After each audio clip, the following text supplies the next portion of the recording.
సింహం వారి కనుక చూసుకున్నట్లయితే గురువు మీకు 12వ భావంలోకి వస్తున్నాడు. 12వ స్థానంలోకి వస్తే ఏమిటంటే అంత లాసా ఖర్చులా అనుకుంటూ ఉంటారు. ఇక ప్రతిసారి 12వ భావంలోకి రాగానే లాస్లు ఖర్చులను కాదు, ఇక్కడ మిగతా విషయాలు కూడా ఉంటాయి, చెప్తాను. అయితే 3 మంచి విషయాలు, 3 జాగ్రత్తలు ఉంటాయి గురువు ఎప్పుడైనా సరే 12వ రాశిలోకి వస్తున్నందుకు. ఈ యొక్క అంశాలు చెప్తుంది నేనైనప్పటికీ చెప్పిస్తుంది సాక్షాత్ లలితా అమ్మవారిగా భావిస్తూ ఆ లలితాంబిక అమ్మవారి యొక్క అనుగ్రహం మీకు పరిపూర్ణంగా కలగాలని మనస్ఫూర్తిగా కోరుకుంటూ, ఇక్కడ గమనించినట్లయితే ఈ గురువు ఎప్పుడైనా గుర్తుపెట్టుకోండి, 12వ భావంలో ఉన్నంతసేపు మనం ఎంతసేపు లాస్ అనుకోవడానికి కాదు, ఇక్కడ మంచి విషయాలు కూడా జరుగుతాయి.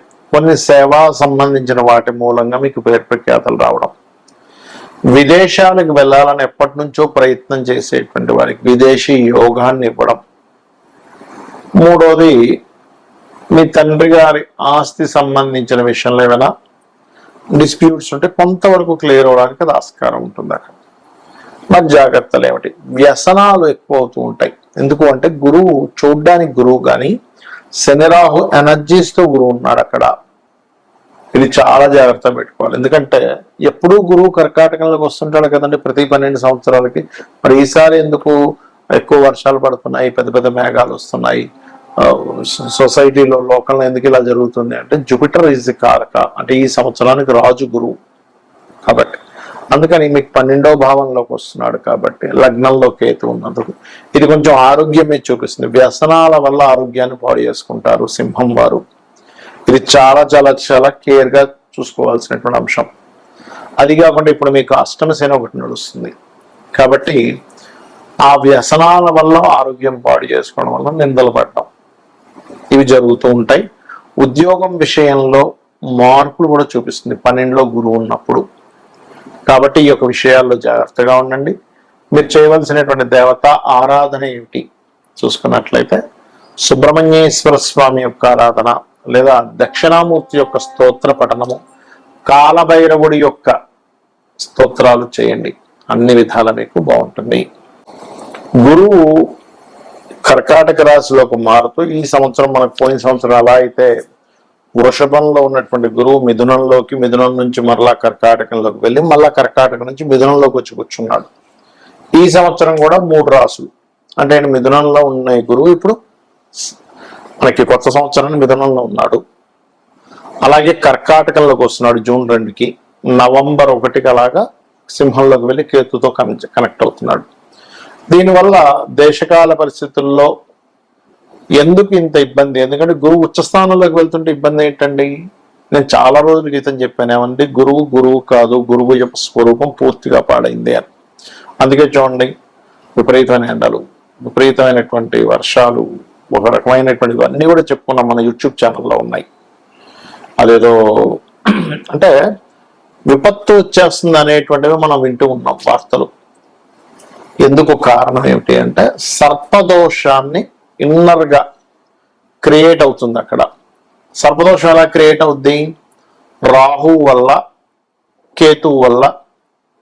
రాహుకేతువులు ఇంకొక గ్రహంతో కంజక్షన్ లో ఉన్నప్పుడు సర్పదోషాలు క్రియేట్ అవుతూ ఉంటాయి కదా. రైట్.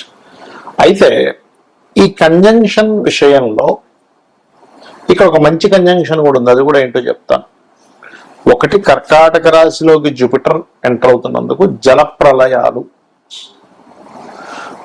జలం మూలంగానే కొన్ని వైరస్లు రావడం, ఈ కుజుడి మీద ఈ గురువు మీద కుజుడి యొక్క దృష్టి ఉన్నందుకు ఆ యొక్క దృష్టి మూలంగా కొన్ని యుద్ధ సంబంధించిన అనవసరమైన ఉద్యమాలు, వద్దన్నా సరే పిచ్చి పిచ్చి ఉద్యమాలన్నీ కూడా జరుగుతాయి ఈ లోకంలో.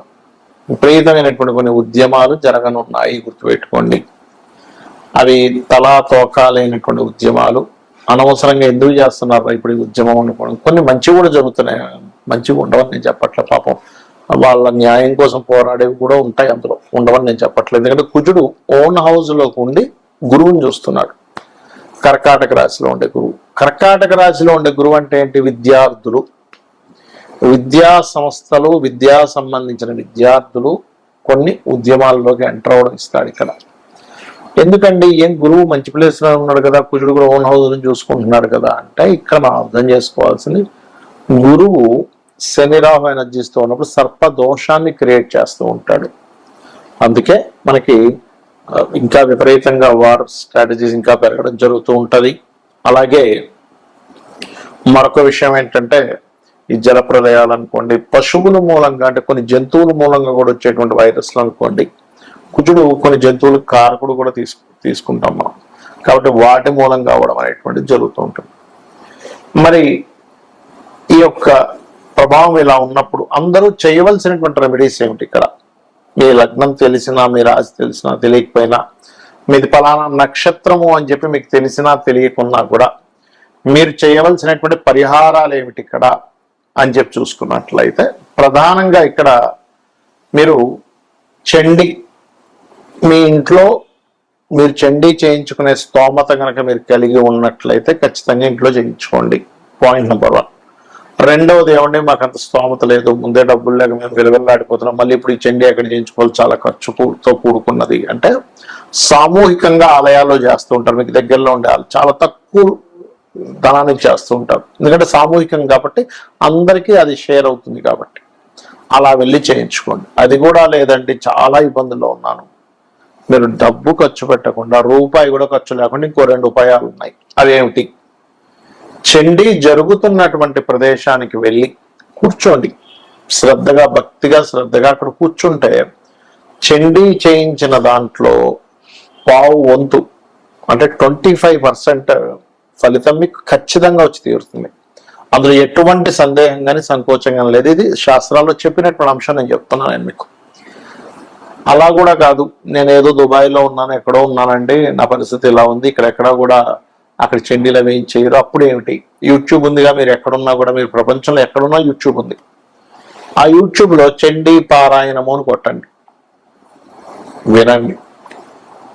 ఏమిటండి అంత కన్ఫ్యూజన్గా ఉందనుకుంటే లలిత వినండి, కనీసం సరిపోతుంది, ఏమీ అక్కర్లేదు. ఎందుకంటే మీకు స్తోమత ఉంటే ధనం పెట్టి చేయించుకోండి, స్తోమత లేకపోతే కేవలం లలితా సహస్రనామాలు విన్నా మీకు ఆ ఫలితం వస్తుంది. అమ్మవారు అమ్మలాగా కాపాడుతుంది, ఒక బిడ్డని ఎలా కాపాడుతుంది అలా కాపాడుతుంది. ఎలాంటి వాటి నుంచి కాపాడుతుందండి?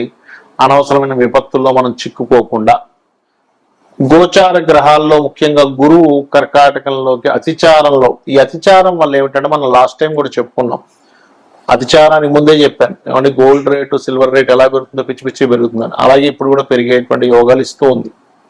అది 1 సంవత్సరం వరకు ఉంటుంది. అయితే ఇందులో ఒక గమ్మత్తైన విషయం ఏంటంటే ఈ గురువు కేతువు కలిసి సింహరాశిలో కలుస్తారు. అదొక సాధనా సమయంగా చెప్తారు శాస్త్రంలో. అంటే ఎవరైనా సాధకులు కొన్ని గురువుల దగ్గర కొన్ని మంత్రాలు తీసుకొని, లేకపోతే కొన్ని బీజాక్షరాలతో కూడినటువంటి ఉపదేశం తీసుకొని చేస్తూ ఉంటారు. వారికి నవంబర్ 1వ తేదీ నుంచి 25వ తేదీ వరకు ఈ 25 రోజులు సాధనా సమయంగా చెప్పుకోవచ్చు. కాబట్టి ఇలా చేయండి. మరియు మనకి ఇప్పుడు పుష్కరాలు వస్తున్నాయి, పుష్కరాల దగ్గర కూడా చాలా జాగ్రత్తగా ఉండండి. శ్రీమాత్రే నమః.